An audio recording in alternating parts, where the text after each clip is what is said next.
Hello, how are you today? Welcome to Extra Healthy-ish, the big sister podcast to Healthy-ish. This podcast from Body+Soul gives you that little bit extra in your day for your mind, body and soul. I am your host, Felicity Harley. Author and photographer Jodi Wilson sold her belongings. She packed up her family of 4 into a caravan and travelled around Australia for 2.5 years. In this episode, she chats through the importance of practising simplicity, what she learned on her trip and what she's brought into her life today, and how her brave choices and small steps led to a life less distracted. She has a new book out. It is called Practising Simplicity.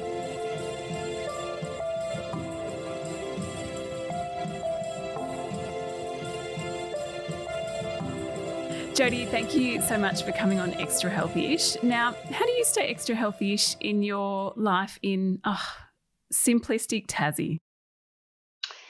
Oh, really good question. So I'm a mum of 4, and I've learnt that I really need to go to bed early. I need to get my sleep. After years of unsettled sleep, I really value my sleep. But I also have to make sure I drink enough water.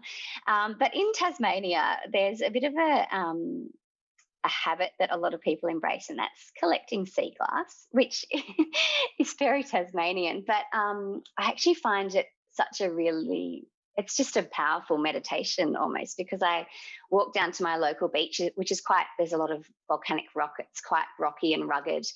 And if I've spent, all day writing and I've been in my head, and I just go down to the beach, and no matter the weather, I take my boots and my socks off and I plant my feet on the either very cold or quite warm sand, and I just kind of hunt for sea glass. And it's like this, in yoga, there's a thing called japa meditation where you write perhaps the Om symbol and you repeat it as you're writing, and you just keep writing it.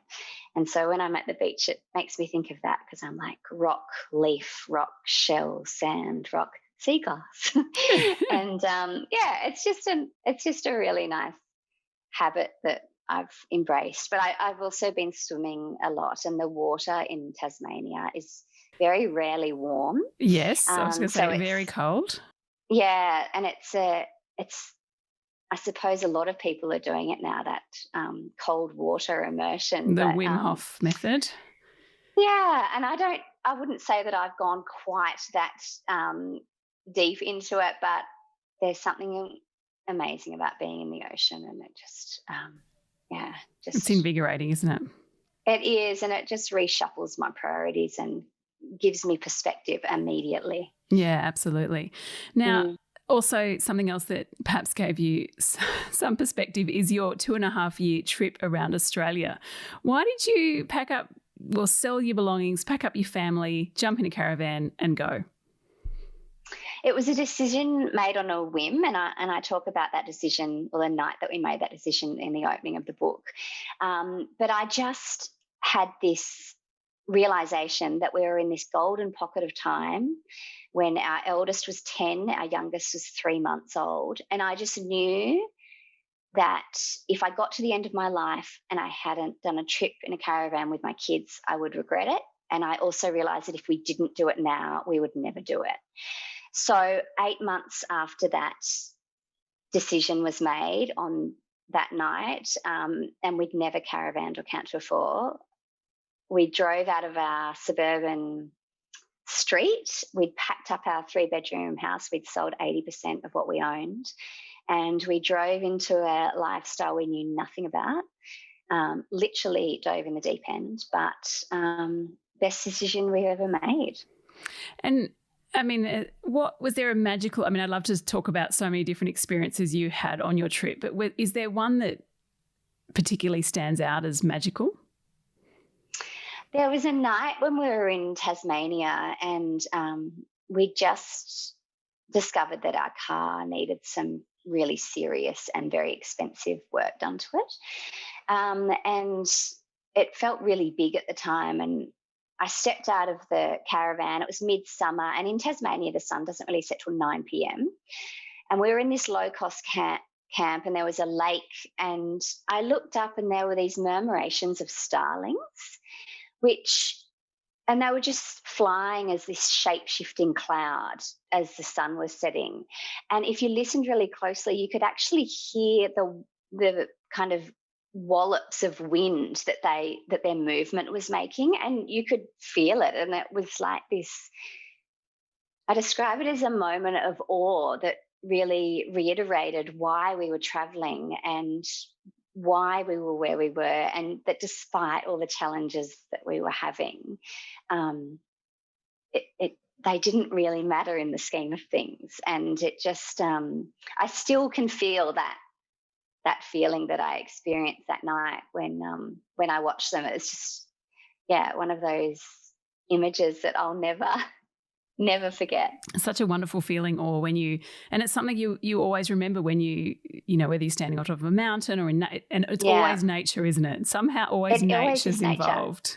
Yeah, and it's perspective, because I think when you step into those moments of awe, and you realize that you can't control things, you can't control the incoming tide, you can't plan to see murmurations of starlings, and they just help kind of squash your small worries, those small inconsequential worries that we all carry in this day-to-day life. That's why stepping into nature is always worthwhile, because it reminds you what matters. Yeah, absolutely. We'll be back after this short break with more from Jodi. Now, I mean, on this trip, you obviously were into practicing simplicity, I suppose, before this. What did it change when you're on the trip, or how did this kind of evolve your, simplistic life, so to speak? I think I'd always loved the idea of living with less, but there's only so much less you can live with when you've got 4 children. And I was realistic about that. But I was quite excited by the boundaries of a caravan, and they were very firm boundaries, because everything that we carried with us needed to be considered for its size, its weight, and its purpose. So everything that we carried with us was an absolute essential.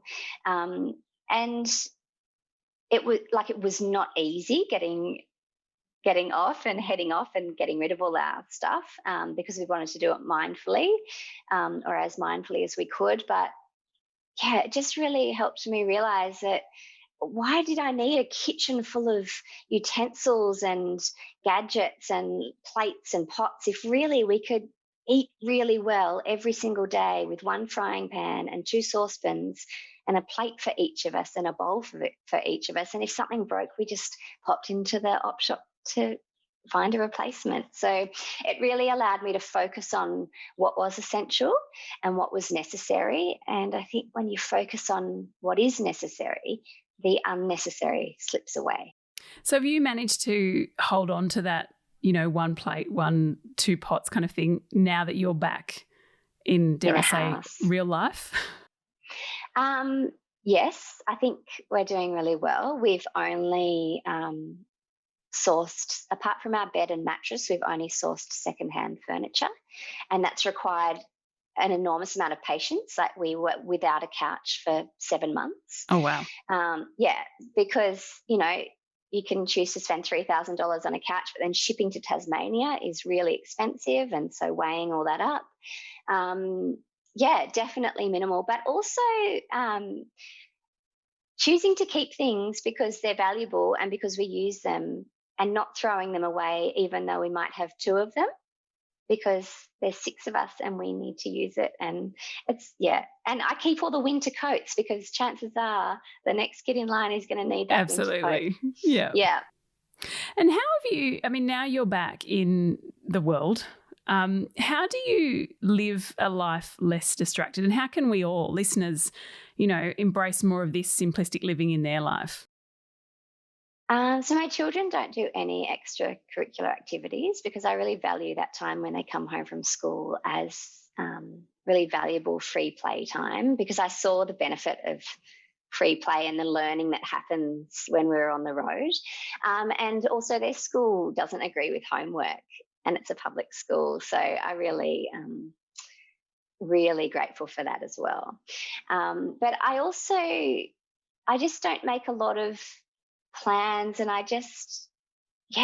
there's a beautiful picture book called The Day We Have No Plans by Jane Godwin, and that's kind of that's my guide in terms of like, plans can be really restrictive, and I love the spontaneity of going where we want to go whenever we want to do that. And I also work freelance, so I feel like there is that fluidity there.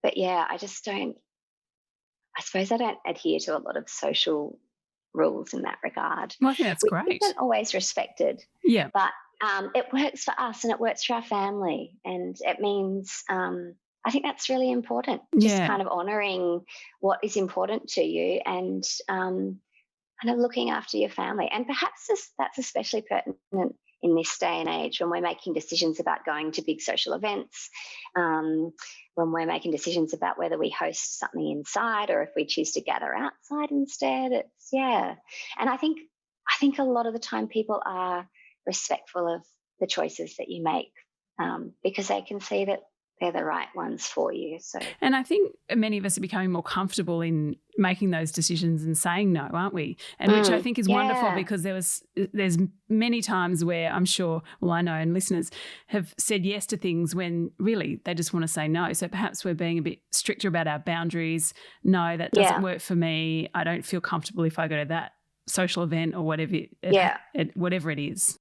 And it's prioritizing rest. Like, I know I'm useless if I'm exhausted, and if I'm exhausted, then I become more anxious, and it's just this spiral, and it doesn't benefit anyone, especially my family. So, but I also believe there's a fine line.